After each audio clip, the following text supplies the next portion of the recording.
Espera. Hay algo. Tienes razón.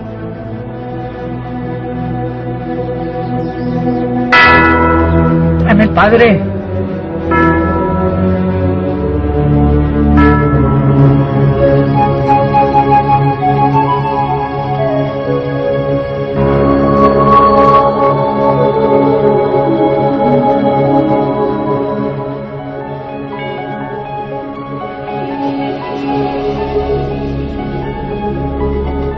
Las fronteras del descubrimiento se hallan al filo del progreso de la ciencia. Allí, el proceso de investigación les gana terreno constantemente a los misterios y poco a poco va iluminando lo desconocido. Nuestra búsqueda de conocimiento se ve impulsada por nuestra necesidad de sobrevivir y prosperar aquí, en el planeta Tierra. También está motivada por nuestro deseo de comprendernos a nosotros mismos, así como el lugar que ocupamos, es decir, el propósito de nuestra existencia en nuestro mundo y el universo que nos rodea. El progreso de las investigaciones sobre historia, arqueología, idiomas antiguos y antropología nos han dado acceso a conocimientos que han estado ocultos por muchos siglos. Estos conocimientos nos ayudan a comprender mejor el significado y propósito de nuestras vidas. Es natural que una narración comience por el principio, pero en el caso de nuestra historia es más fácil decirlo que hacerlo. ¿Cómo podemos descubrir los fundamentos de nuestras experiencias? ¿Dónde o cuándo fue nuestro comienzo?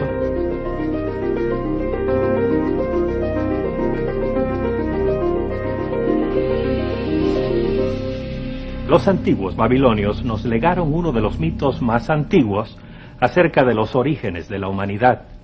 Es un poema épico acerca de la creación, el cual fue escrito en algún período del segundo milenio antes de Cristo. Se llama Enuma Elish, lo cual significa cuando en lo alto. Cuando en lo alto el cielo no había sido nombrado, al terreno de abajo no se le había dado nombre, nada sino el Apsu primordial, su engendrador, y Momut Tiamat, la que los concibió a todos, sus aguas se mezclaron como un solo cuerpo. Según los expertos, los antiguos babilonios creían que Apsu representaba el agua dulce y Tiamat el agua salada. Al comienzo de la creación no habían sido separadas todavía. Mezcladas como estaban, poseían en sí mismas las semillas de la vida. Produjeron pues generaciones de dioses que al transcurrir el tiempo crearon al hombre. Los indios navajos y pueblos de Norteamérica comparten un concepto tradicional basado en varias creaciones separadas. Los aztecas del antiguo México tenían creencias similares. El dios Quetzalcóatl inventó la gente formándola de ceniza. Vino un gran diluvio y los seres humanos se convirtieron en peces. El Creador probó de nuevo, pero hubo un eclipse completo de sol y en la oscuridad vinieron los jaguares y se comieron a toda la gente. Una lluvia de fuego y cenizas de origen volcánico destruyó la tercera creación. El cuarto intento fracasó cuando el mundo quedó en ruinas debido a un violento huracán y sus habitantes se volvieron monos. El mundo, así como lo conocemos, es el resultado de la quinta creación y está condenado a la destrucción por los terremotos y el hambre. El cuadro no es muy animador, ¿verdad? A pesar de ello, esta visión cosmológica era muy real para los aztecas. Todo esto aparece descrito en la famosa Piedra del Sol, la cual es probablemente el artefacto más importante de la civilización azteca. Fue labrada en el siglo XV y pesa más de 25 toneladas. De ella obtenemos evidencias muy sólidas acerca de lo que sus inventores creían sobre su procedencia. Pero, ¿refleja con exactitud nuestro verdadero origen? El autor suizo Erich von Däniken ha escrito 16 libros. Ninguna otra de sus obras ha tenido el fenomenal impacto de su libro publicado en 1968, cuyo título es Carros de los Dioses. Este propone una visión novedosa del desarrollo humano aquí en la Tierra. En un pasado indefinible, una nave espacial desconocida descubrió nuestro planeta. Pronto los tripulantes se dieron cuenta que la Tierra llenaba todos los requisitos para el desarrollo de la vida inteligente. Desde luego, el hombre de esos días no era Homo sapiens, sino algo distinto. Los astronautas fertilizaron artificialmente a algunas hembras de esa especie, las hicieron sumirse en un profundo sueño, dicen los antiguos, y luego se fueron. Miles de años más tarde volvieron los viajeros espaciales. Repitieron su experimento genético varias veces hasta que por fin produjeron una criatura con suficiente inteligencia a la cual le impartieron las reglas de la sociedad. La Biblia y el Corán proveen la base de las enseñanzas tradicionales judeo-cristianas e islámicas relativas a nuestros comienzos. Ambas obras apuntan a un creador que actuó desde fuera de los límites del tiempo y el espacio. Describen un ser todopoderoso que se mantiene por encima y más allá de las leyes naturales que gobiernan nuestro mundo físico. Enseñan que este Dios creador ejerció su poder sobrenatural y creó todas las cosas conforme a su divino propósito. La Biblia incluye esta referencia sumaria a la creación. Por la palabra del Señor fueron hechos los cielos y el ejército de ellos por el espíritu de su boca. Porque Él dijo y fue hecho. Él mandó y existió. El Corán, libro sagrado del Islam, comparte de este modo la visión bíblica básica de la creación. He aquí vuestro Dios es Alá, que creó los cielos y la tierra en 6 días, y luego se centró en el trono.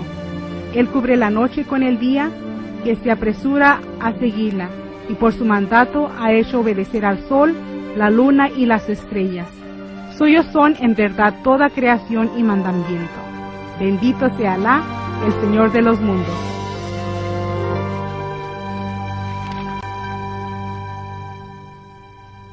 A principios del siglo pasado, algunos científicos comenzaron a proponer nuevas teorías en cuanto al origen de la vida en el planeta, las cuales estaban en conflicto con el creacionismo tradicional.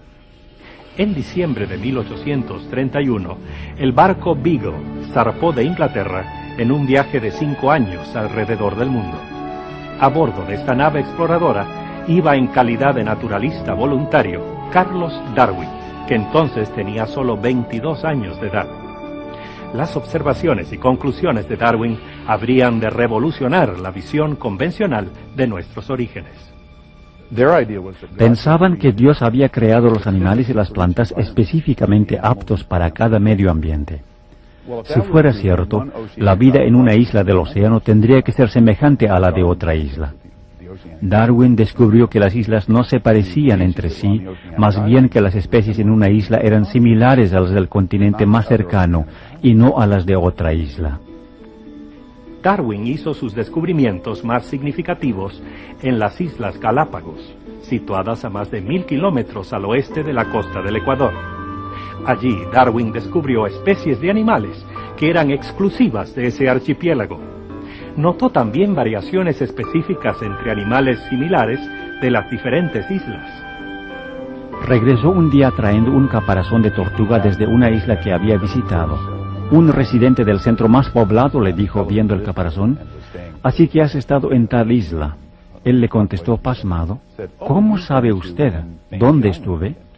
El residente contestó: «Porque ese caparazón es de esa isla». Luego Darwin dijo: «¿Cómo sabe eso?». Contestó el hombre: «Porque cada isla contiene tortugas con formas particulares y yo los puedo reconocer». Eso le entusiasmó mucho a Darwin. Las observaciones de Darwin lo condujeron eventualmente a desarrollar su teoría de selección natural y a publicar en 1859 su libro, El origen de las especies. La primera edición se agotó el mismo día en que salió. La siguieron 5 ediciones más con revisiones. A menudo se lo denomina el libro que sacudió al mundo, pues ayudó a formar el pensamiento científico moderno acerca de nuestros orígenes. Inicialmente se define la ciencia como un proceso materialístico. Eso es dar tributo al darwinismo, es decir, recibimos ese legado de él, que somos independientes de Dios. Usando como punto de partida las teorías evolucionistas que Darwin desarrolló, los científicos y filósofos han elaborado sus propias respuestas a las preguntas acerca de los orígenes. Hoy existen numerosas variaciones sobre el tema de Darwin. Entre los científicos evolucionistas, la teoría del Big Bang, es decir, la gran explosión, ha sido aceptada ampliamente como un punto de comienzo para la historia de nuestro universo tal como lo conocemos. Esta teoría sugiere que toda la materia que existe hoy en el universo se deriva de una masa fuertemente comprimida e increíblemente caliente de partículas subatómicas que explotó algo así como 10 o 15 mil millones de años atrás. Esa tremenda explosión de energía creativa echó a andar el universo y eventualmente dio a luz las galaxias, los astros y planetas, y por fin formó toda clase de vida y materiales que contiene el universo. Como hablan los científicos, que el Big Bang es en realidad el universo entero, el cual es en realidad un espacio que se expande y produce otro espacio con el transcurso del tiempo. Si nos imaginamos observando el universo desde una dimensión exterior, tal vez nos parecería que hay una tremenda explosión a partir de un punto. La teoría de la evolución enseña que la vida en el mundo ha evolucionado a través de vastos períodos en los cuales las formas sencillas unicelulares se han desarrollado completamente al azar hasta formar organismos complejos a través de un proceso de error y repetición. Fue a este proceso que Darwin llamó selección natural. Darwin dijo que había 4 pasos. Primero que nada, que la variación existe. No hay 2 en una población que sean exactamente iguales. Segundo, que cada población se procrea en exceso. Cada año llegan a la existencia más de lo que pueden sobrevivir hasta el próximo año. Eso lleva a la lucha por la existencia, la competición y la supervivencia del más hábil. Este último cuenta con la ventaja de la variación. Por último, que la variación se hereda, es decir, que los descendientes de los que sobreviven tienen más posibilidad de seguir variándose. ¿Somos el resultado accidental y no planificado de un proceso de evolución a través de un proceso de selección natural? ¿O somos obra de las manos de un ser supremo, el Alá del Corán y el Dios de la Biblia? ¿Debemos nuestra existencia a los dioses aztecas o babilónicos o a ciertas criaturas del espacio exterior? ¿Cuál es la verdad acerca de nuestro origen?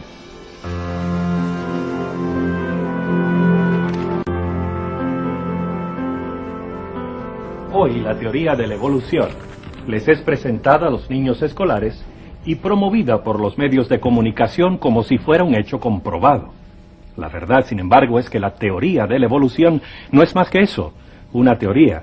Sus fundamentos científicos son en realidad bastante débiles. El biólogo molecular y autor Miguel Denton nos ofrece este vistazo de Carlos Darwin y su teoría.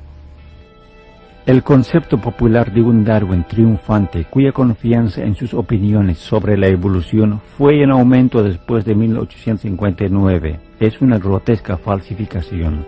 Por el contrario, para cuando se publicó la última edición de El origen de las especies en 1872, se hallaba plagado por la duda interior y frustrado por la incapacidad de responder las muchas objeciones que se habían levantado contra su teoría.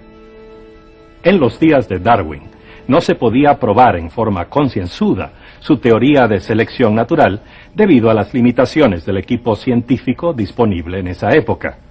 Los científicos de hoy pueden estudiar los complejos sistemas que existen aún dentro de los organismos unicelulares más simples. Muchos piensan que una célula es menos compleja que un organismo multicelular.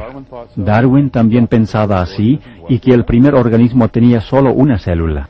Se le perdona a Darwin porque en ese tiempo no existía equipo alguno para ver lo que había dentro de la célula. Ahora que lo tenemos, vemos que hay una gran complejidad en el interior de una célula.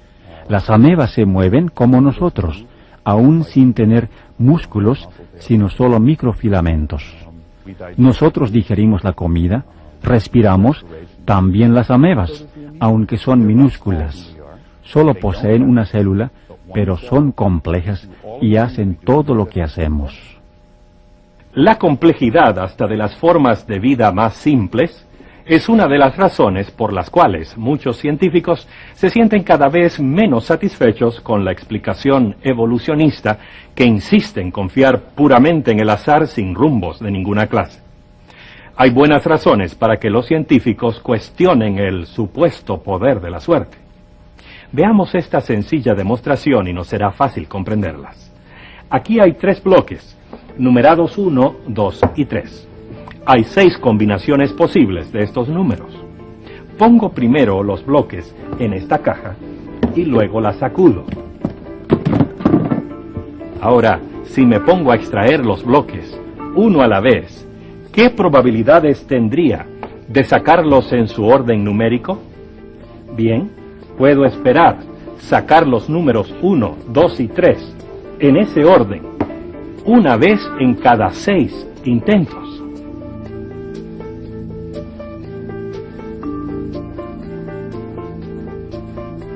Aquí hay 2 bloques más, numerados 4 y 5. Los añado a los otros 3 y los pongo en la caja. Ahora tengo 120 posibles combinaciones.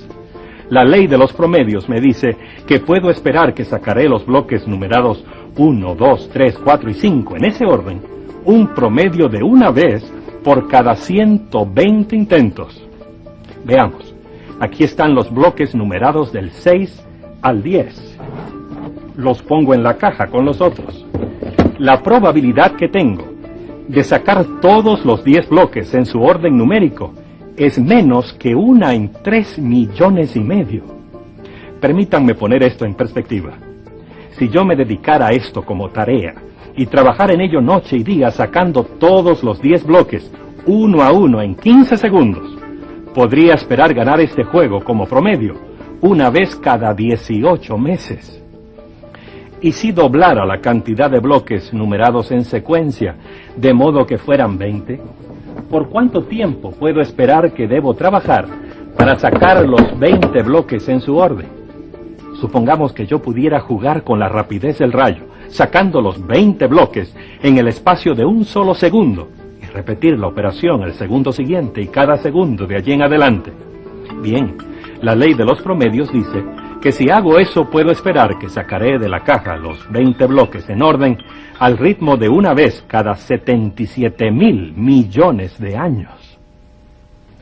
Este jueguito de números no es nada si se lo compara con la intrincada complejidad de aún las más sencillas partículas materiales.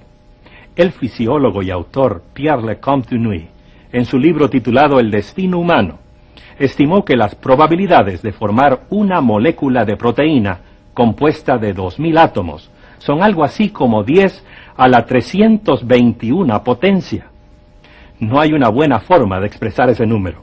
Es incomprensible. Búsquese una hoja grande de papel y escriba un 10 seguido de 320 ceros. Mejor ni se moleste. Escuche lo que escribió Lecomte-Dunois. Cualquier suceso que se pueda tener, en promedio, una oportunidad de manifestarse, necesita un periodo de tiempo infinitamente más largo que la edad calculada de la Tierra, pareciera que puede ser considerado como imposible en el sentido humano. El carbono ocupa el 4º lugar entre los elementos más comunes del universo. No obstante, este elemento tan ordinario y absolutamente básico para toda la vida orgánica es extremadamente complejo. Para ser producido naturalmente, 3 núcleos de helio deben combinarse para formar un solo núcleo de carbono. Nosotros hemos descubierto que las condiciones necesarias son muy precisas para que suceda eso. En otras palabras, si el balance de las fuerzas en el núcleo atómico fuera un poco diferente, esa reacción no ocurriría para formar suficiente carbono que sea significativo. El que descubrió esto, o sea, la manera como ocurre esta reacción para la formación del carbono y sus condiciones necesarias para formarse, fue Fred Hoyle, quien fue uno de los grandes astrofísicos y cosmólogos del siglo. En ese tiempo, él era escéptico a la religión. Era ateo.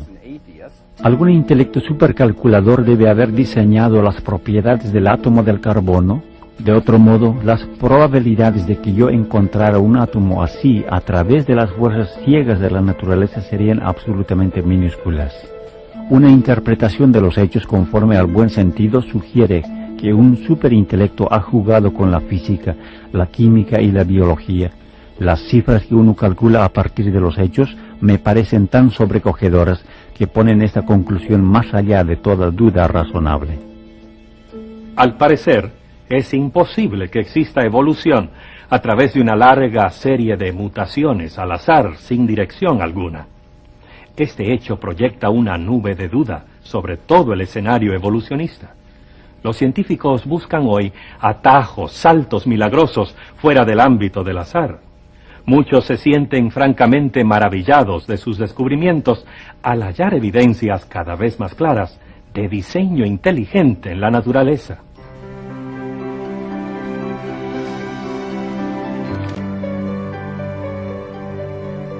Desde luego, para que exista diseño inteligente, se necesita un diseñador.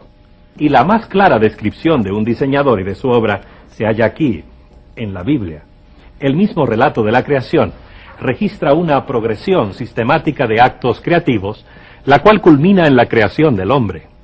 El profeta hebreo Jeremías, al escribir acerca del Creador, hace énfasis en este diseño inteligente. El que hizo la tierra con su poder, el que puso en orden el mundo con su saber y extendió los cielos con su sabiduría. La teología bíblica de la creación no intenta proveer una descripción científica de los actos creativos de Dios. En lugar de ello sugiere el significado, el propósito, el blanco de la creación. Por la fe entendemos haber sido constituidos el universo por la palabra de Dios, de modo que lo que se ve fue hecho de lo que no se veía. Pienso que este versículo es muy importante respecto a cómo entendemos la creación. Es decir, ver el universo como una creación es un asunto de fe y no de conocimiento científico. Dicho en otras palabras, podemos conocer el universo detalladamente gracias a la investigación científica, pero lo aceptamos como creación divina debido a nuestra confianza personal en Dios. Quizás muchos de nosotros nos hemos apresurado demasiado a descartar este antiguo libro por considerarlo una colección de fábulas inútiles, leyendas y tradiciones. Pero su valor alcanza mucho más allá del dominio de la ciencia. Trata de conceptos que no pueden ser analizados en un laboratorio. Enfoca muchas preguntas que la ciencia no puede responder. Es decir, la ciencia puede explicar cómo se conduce el universo y cómo ocurren las cosas en él mismo, pero no puede explicar por qué existen las cosas en vez de no existir. No tiene una respuesta real para la pregunta fundamental sobre la existencia. ¿Será posible que las páginas de la Biblia, tan descuidadas, nos ofrezcan información exacta acerca de nuestros orígenes? Si es así, no estamos aquí por accidente. Debemos vernos como participantes en el diseño del Creador. Nuestra existencia debe obedecer a un plan, un propósito real. Entonces dijo Dios, hagamos al hombre a nuestra imagen, conforme a nuestra semejanza, y señoreé en los peces del mar, en las aves de los cielos, en las bestias, en toda la tierra, y en todo animal que se arrastra sobre la tierra. El relato de la creación muestra un Dios que tiene grandes ambiciones, elevadas esperanzas para la raza humana. Hemos sido creados a imagen de nuestro Hacedor. En su inocencia original, los seres humanos tenían comunión directa con Dios, una relación íntima, personal, cara a cara con su Creador.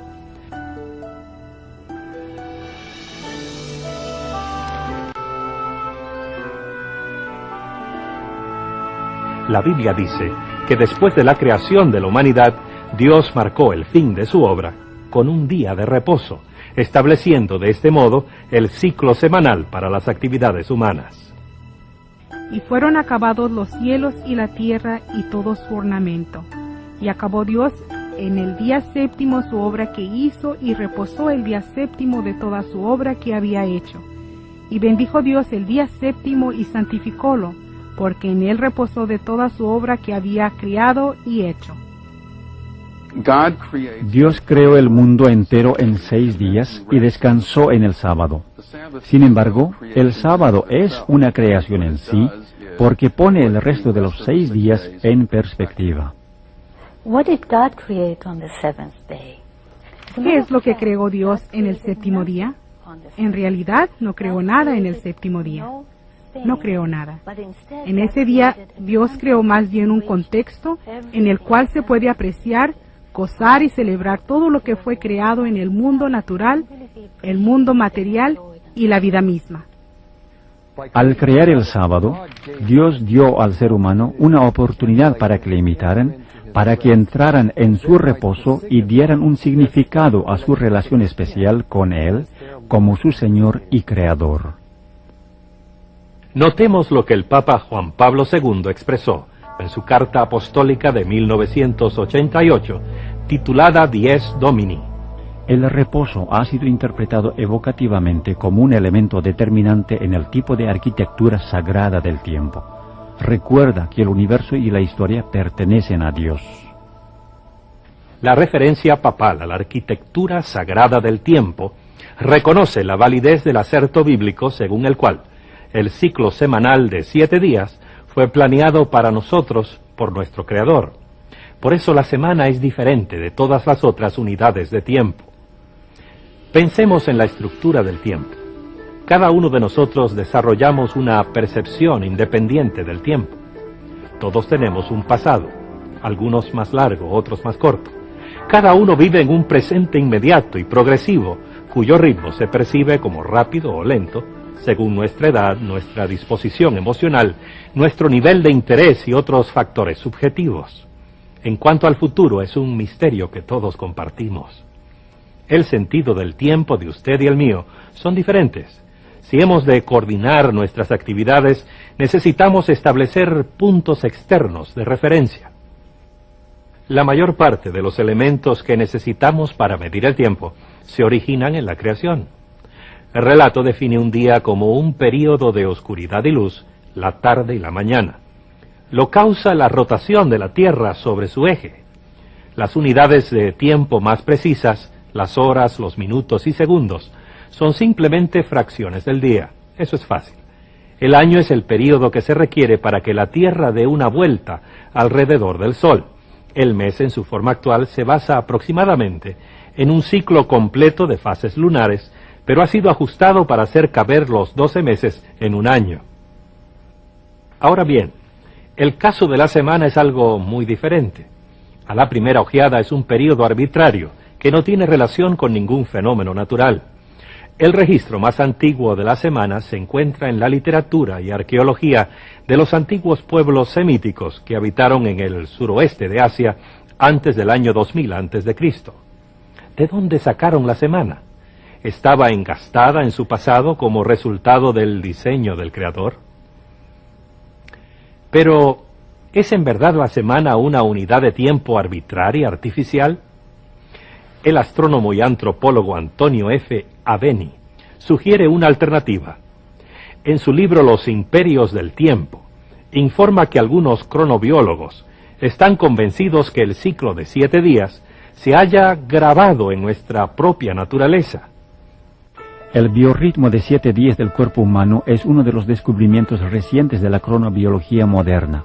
Por ejemplo, se sabe que la probabilidad que ciertos órganos tienen de ser rechazadas aumenta a intervalos semanales después de un trasplante.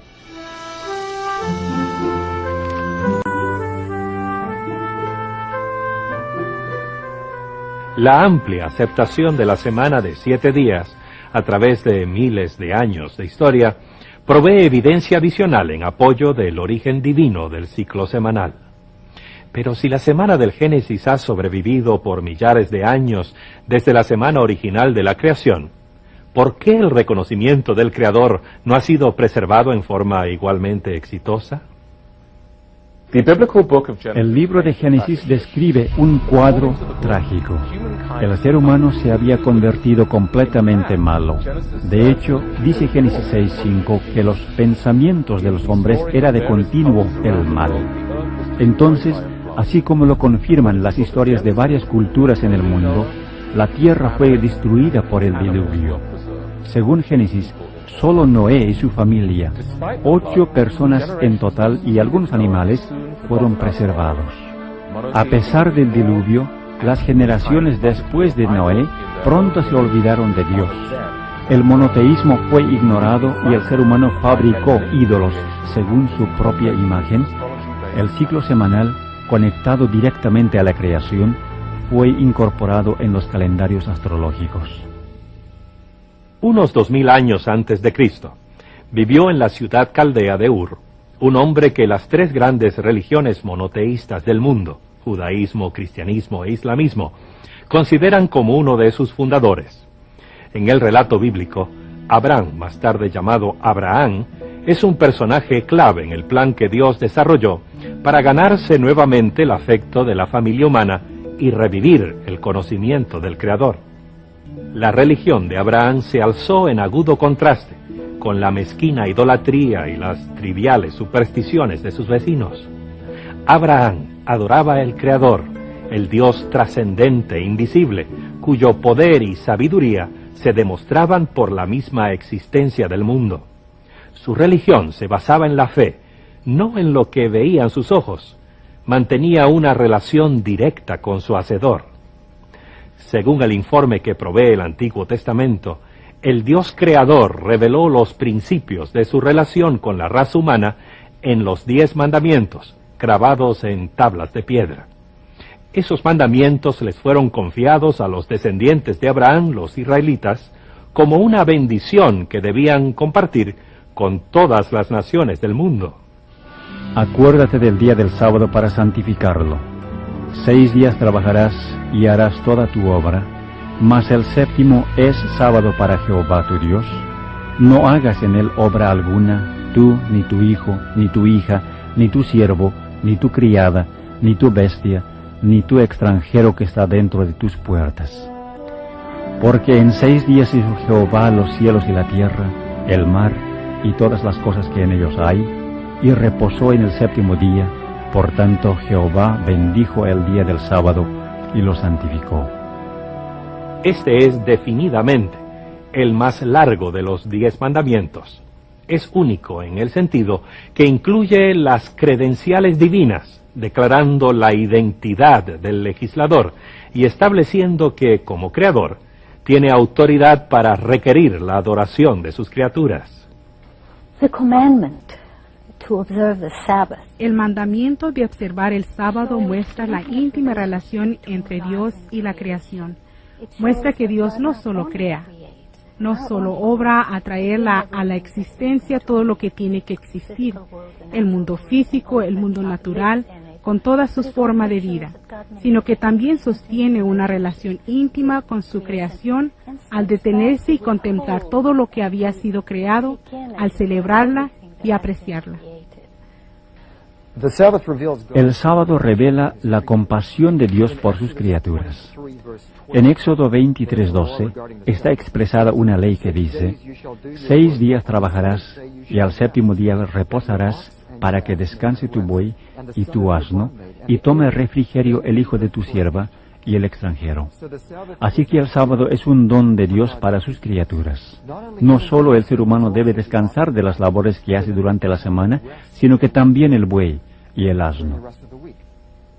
En el 5º libro de la Biblia, Deuteronomio, encontramos la repetición de los 10 mandamientos. Esta vez se enriquece el significado del sábado, vinculándolo a la liberación de la nación israelita de su esclavitud en Egipto. Guardarás el día de reposo para santificarlo, como Jehová tu Dios te ha mandado. Acuérdate que fuiste siervo en tierra de Egipto y que Jehová tu Dios te sacó de ella con mano fuerte y brazo extendido, por lo cual Jehová tu Dios te ha mandado que guardes el día de reposo. Nosotros participamos de la redención de Dios, tal como la nación de Israel participó de la redención divina. Dios nos libró de algo, así como le libertó a los antiguos israelitas de la opresión de Faraón en Egipto. Hoy, Dios nos libra como individuos del poder opresivo de Satanás y del pecado que nos destruye. Individuals today are in great Hoy tenemos la gran necesidad de hallar un santuario en el tiempo, lo cual es el sábado. Estamos sobrecargados y arrastrados por el mundo material y por la producción de cosas materiales. El sábado se constituye en la liberación de esas cosas. Nos libra de la esclavitud a los objetos, la tecnología, la economía y todas las cosas que nos hacen trabajar frenéticamente para producir más y más.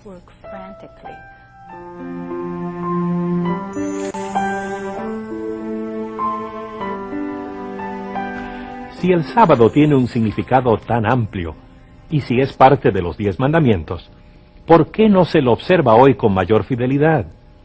La pregunta es significativa, especialmente en vista de que se reconoce ampliamente que este mandamiento, al igual que los otros 9, se aplica no solo al pueblo de Israel, sino a toda la familia humana. Tal como es la ley natural, que por lo general un periodo de tiempo proporcional sea apartado para la adoración a Dios, así también en su palabra, mediante un mandamiento positivo, moral y perpetuo que atañe a todos los seres humanos de todos los tiempos, Él ha fijado particularmente un día en 7 para el reposo y la santificación. El día de reposo era obligatorio en el Edén y ha estado en vigor desde entonces. Este cuarto mandamiento comienza con la palabra acuérdate, dando a entender que el día de reposo ya existía cuando Dios escribió la ley en las tablas de piedra en el Sinaí. ¿Cómo pueden afirmar que este mandamiento está anulado cuando ellos mismos reconocen que los otros 9 están vigentes? El sábado fue instituido para el hombre, no solo para los hebreos, sino para todos los seres humanos. El mandamiento relativo al sábado nos revela el cuadro de un creador que anhela ocupar un lugar en los corazones y vidas de todos sus hijos humanos. David, el gran rey israelita, comprendió esto e instruyó a su pueblo a esparcir por todo el mundo su conocimiento del Dios creador. Cantad entre la gente su gloria y todos los pueblos sus maravillas, porque todos los dioses de los pueblos son nada, mas Jehová hizo los cielos. Tributad a Jehová la gloria debida a su nombre, y diga en las naciones, reina Jehová. La Biblia deja en claro que el deseo del Creador era atraer a toda la familia humana a la verdadera religión, la verdadera adoración, de modo que todos pudieran compartir las buenas cosas que se proponía hacer por Israel. Y a los hijos de los extranjeros que se allegaren a Jehová para ministrarle, y que amaren el nombre de Jehová para sus servicios, a todos los que guardaren el sábado de profanarlo y abrazaren mi pacto, yo los llevaré al monte de mi santidad y los recrearé en mi casa de oración. Sus holocaustos y sus sacrificios serán aceptos sobre mi altar, porque mi casa, casa de oración, será llamada de todos los pueblos. No es difícil imaginar el poder que tiene el sábado para restaurar y cementar la relación entre Dios Creador y sus hijos humanos. La devoción que mostraran por el sábado, su adoración y alabanza inspiradas por el aprecio de su poder creador, los vincularía a su Dios con lazos de amor y gratitud. Si continuaban su sincera observancia del sábado, nunca se olvidarían de él. Y diles también mis sábados que fuesen por señal entre mí y ellos, para que supiesen que yo soy Jehová que los santifico.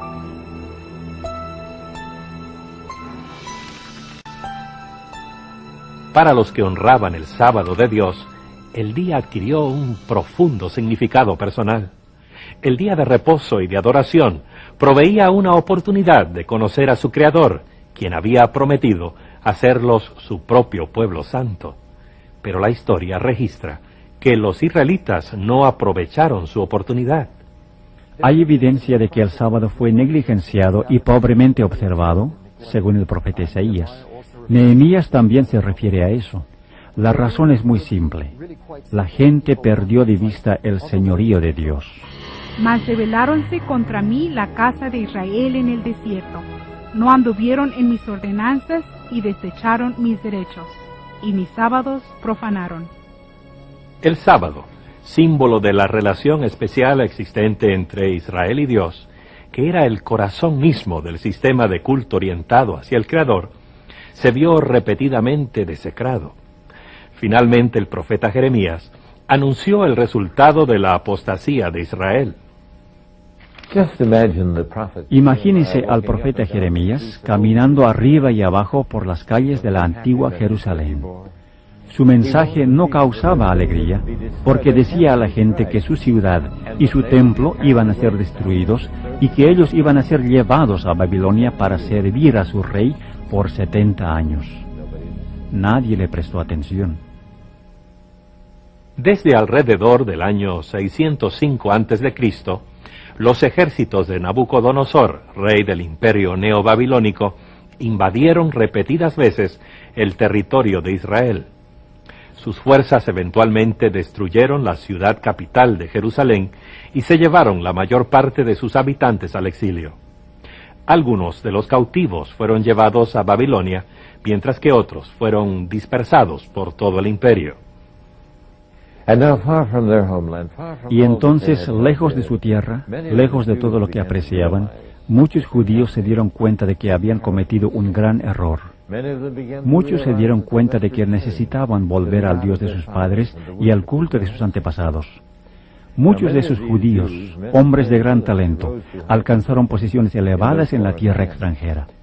Por ejemplo, Daniel se convirtió en el gobernador del reino de Babilonia. Y cuando el imperio medo-persa tomó el poder, él fue elevado a la posición del primer ministro en la tierra. Fue Daniel quien llevó a Darío el Medo a reconocer al Dios de los cielos. De parte mía está puesta ordenanza, que todo el señorío de mi reino todos teman y tiemblen de la presencia del Dios de Daniel, porque Él es el Dios viviente y permanente por todos los siglos, y su reino tal que no será desechado, y su señorío hasta el fin.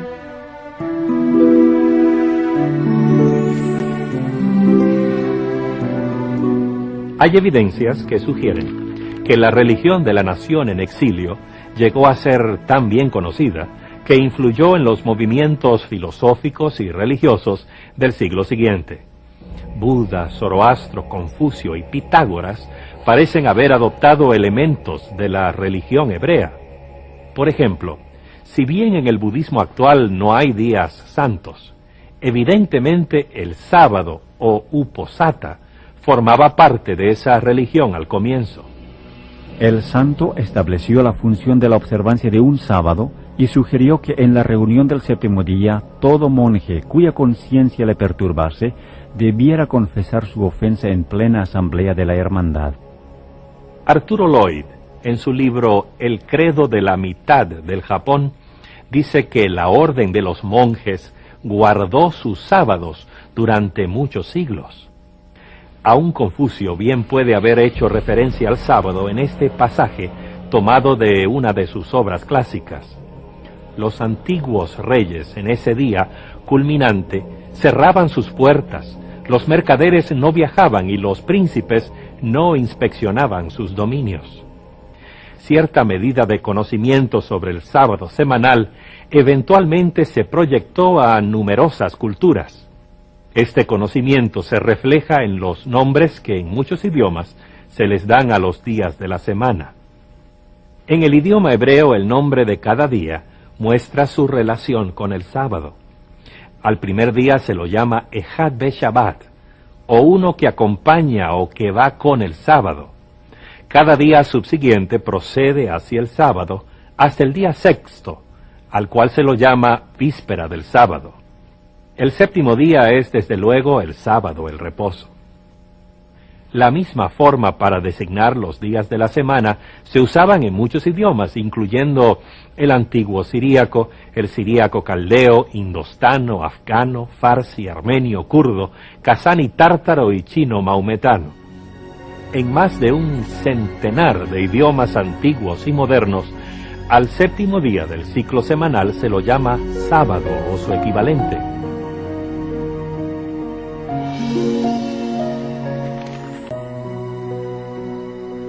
Parece pues que en su exilio, por lo menos, algunos de los judíos tuvieron éxito allí donde su nación había fracasado en tiempos de paz y prosperidad. Lograron esparcir el conocimiento de Dios y su ley entre otras naciones. Pero ¿qué sucedería cuando esos cautivos volvieran a su tierra natal? ¿Mantendrían la adoración al Dios verdadero o se volverían a las prácticas de las generaciones anteriores? La respuesta la hallamos en la historia de Nehemías. Nehemías se presenta a sí mismo como el copero del rey. Eso puede parecernos una profesión muy baja, pero en esos días, cuando los imperios y los reyes cambiaban a merced de los que envenenaban, entonces se ve que él era uno de los que gozaban de más confianza en todo el reino. Él no había regresado a Jerusalén junto con otros. Se había quedado cumpliendo sus deberes oficiales. Pero cuando alguien le trajo la noticia de la triste situación de la nación, dice él que se sentó y lloró. Al final, él decidió que debía hacer todo lo posible para ir a Jerusalén y ver por sí mismo qué podía hacer para ayudar. Nehemías era un dirigente capaz y enérgico. Dirigió con buen éxito la reconstrucción de la ciudad de Jerusalén, pero no se detuvo allí. También era un celoso reformador que anhelaba restaurar la vida espiritual de su pueblo. Por considerar que la desecración del sábado era una de las razones de que hubieran pasado largos años en cautividad, se sentía especialmente llamado a preservar la santidad del día de reposo. Él vio que la gente estaba comprando y vendiendo en el día de sábado. Les reprendió: ¿qué cosa tan mala es esta que vosotros hacéis, profanando así el día del sábado? Cuando los negociantes seguían viniendo, él ordenó que se mantuvieran cerradas las puertas de la ciudad durante el sábado. Cuando ellos insistían en venir y quedarse fuera de las puertas, él les amenazó con echarles mano. Un sacerdote llamado Esdras se unió a Nehemías en su obra. Esdras ejercía profunda influencia en la vida espiritual de los judíos de su tiempo. Esdras le enseñó al pueblo las leyes de Dios y dirigió un reavivamiento y reforma espiritual basado en las escrituras inspiradas. La gente se unió para pronunciar un solemne juramento de obedecer los mandamientos que Dios les había dado por medio de Moisés. Prometieron no desecrar el sábado haciendo comercio en ese día. Comenzaron a observar el día santo de manera tan cuidadosa y consecuente que el reposo sabático se convirtió en una característica distintiva de su nación. Durante el período que transcurrió entre el fin del registro bíblico y el comienzo de la historia de Jesucristo en el Nuevo Testamento, hubo en el Medio Oriente desórdenes y violencia casi continuos. Los ejércitos de Alejandro el Grande dominaron el imperio persa. En poco tiempo, Alejandro había muerto y su imperio se desmembró, conformando varias facciones rivales. Palestina, junto con Siria, cayó eventualmente bajo el poder de la dinastía Seleucida. El rey Antíoco IV es notable, especialmente por su oposición a la religión de los judíos. Sus tropas se apoderaron del templo de Jerusalén y establecieron en sus atrios un sistema de culto pagano. Josefo, el famoso cronista de la historia judía, nos dice que Antíoco procuró borrar toda evidencia visible de la identidad espiritual judía. Un hijo del linaje de Antíoco era Antíoco Epífanes. Epífanes significa el que brilla. Sin embargo, en un rincón de su imperio, donde la gente se sentía segura, él era llamado Antíoco Epímanes, queriendo decir el loco. Su práctica no solo era capturar y saquear las naciones, sino que también les sumergía en la cultura y la religión griegas. De manera que envió sus emisarios a Jerusalén, ordenándoles: derriben el altar de Jehová, abandonen el culto del sábado. Entonces, muchos judíos sintieron que era conveniente o era mejor hacerlo. Pero unos 1000 judíos decidieron que no abandonarían el culto del Dios de sus padres. Así que reunieron sus cosas y huyeron al desierto, y allí encontraron una cueva que les albergaría a todos. Desafortunadamente, los soldados del rey descubrieron su escondite. Enviaron sus emisarios para decirles: obedezcan al rey, Después de todo, Él es el Rey de la tierra. Abandonen el culto de sus ancestros y serán amigos del Rey. Y todo el mundo sabe que el Rey puede hacer grandes cosas por aquellos a quienes Él les considera como sus amigos. Pero los judíos no les hicieron caso. No abandonaron la religión de sus padres. Así que los soldados amontonaron paja, maleza y leña en la entrada de la cueva. Era sábado cuando hicieron eso, porque sabían que los judíos no se defenderían en el día del sábado. Se incendió la hoguera y todos perecieron, hombres, mujeres y niños, en vez de abandonar el culto de Jehová o profanar su sábado. El martirio de esos patriotas judíos en los días de Antíoco IV es un gran testimonio del poder que encerraban sus creencias. Su Dios y su sábado significaban para ellos más que la vida misma. Su sacrificio fue un triunfo de la fe. El Antiguo Testamento, corroborado por la evidencia de la historia, el lenguaje y la cultura, establece el sábado como un sagrado memorial de la obra creadora y redentora de Dios. Declara que el sábado es una señal de la íntima relación que se establece entre el Creador y los que lo adoran. Un día de reposo y adoración capaz de vincular el corazón de los seres humanos con el corazón de su Creador. Cuando los primeros cristianos heredaron el sábado, las enseñanzas de Jesús y sus discípulos sirvieron para enfatizar su significado y enriquecerlo, magnificando su importancia. Hoy, para muchos judíos y cristianos, el sábado es todavía un punto central de la vida espiritual y la adoración verdadera. Hasta el día de hoy, perdura como un elemento que define la sagrada arquitectura del tiempo.